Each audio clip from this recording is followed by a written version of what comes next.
ನಮಸ್ತೆ. ನಮಸ್ತೆ. ನಿಮ್ದು ಹೆಸರು ಹೇಳ್ರಿ. ಶ್ರೀಕಾಂತ್ ಹನುಮಂತ ಪದಮ. ಯಾವ ಊರ್ರಿ? ಉಮ್ರಾಣಿ. ಉಮ್ರಾಣಿ. ನಿಮ್ದು ಇದು ಏನು ಬದ್ನಿಕಾಯ್ದು ಪ್ಲಾಟ್ ಅದ ರೀ? ಯಾವ್ದು ಹೊರಟಿ ಅದ ರೀ? ಮೇಕೋ 4 ನಂಬರ್. ಮೇಕೋ 4 ನಂಬರ್.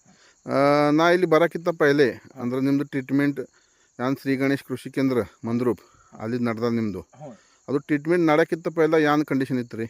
ನಮ್ಮದು ರೀ ಹುಳುಕ್ ಜಾಸ್ತಿ ಐತ್ರಿ. 10 ಟ್ರೇ ಒಟ್ಟೆ ಮಾಲ್ ಹೊಂಟಿತ್ತು ರೀ. 10 ಟ್ರೇ ಮಾಲ್ ಹೊಂಟಿತ್ತು. ಹಾಂ, ಮತ್ತು ಅದು ಟ್ರೀಟ್ಮೆಂಟ್ ಚಾಲೂ ಮಾಡ್ಯಾನ ಎಷ್ಟು ಟ್ರೇ ಮಾಲ್ ಹೊಂಟದ್ರಿ ಈಗ?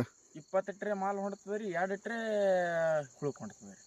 8 ಟ್ರೇ ಹುಳುಕ್ ಹೊಂಟಿತ್ತು. ಈಗ ಬರೀ 2 ಟ್ರೇ ಹುಳುಕ್ ಹೊಂಟದ. ಮತ್ತು ಪೈಲ 8 ಟ್ರೇ ಹುಳುಕ್ ಹೊಂಟ್ತೀವಿ, ಈಗ 2 ಟ್ರೇ ಹುಳುಕ್ ಹೊಂಟ್ತಾವ. ಪೈಲ ಮಾಲ್ ಬಿ ನಿಮ್ಮ ಇತ್ತು, ಮಾಲ್ ಬಿ ಡಬಲ್ ಆಗ್ಯದ. ಹೌದು, ಮಾಲ್ ಬಿ ಡಬಲ್ ಆಗ್ಯದ. ಹುಳುಕು ಭಾಳ ಕಡಿಮೆ ಆಗ್ಯದ, ಭಾಳ ಕಮ್ಮಿ ಆಗ್ಯಾವ. ठीक. ಮತ್ತು ನೀವು ಏನಿದ್ರಿ ಅವ್ರದ್ದು ಏನು ಟ್ರೀಟ್ಮೆಂಟ್ ಅದ, ಅವ್ರು ಏನು ನಿಮ್ಗೆ ಮಾರ್ಗದರ್ಶನ ಮಾಡ್ತಾರೆ, ನೀವು ಖುಷಿದ್ದೀರಿ? ಹಾಂ, ಖುಷಿ ಇದ್ದೀವಿ. ಓಕೆ, ಧನ್ಯವಾದ.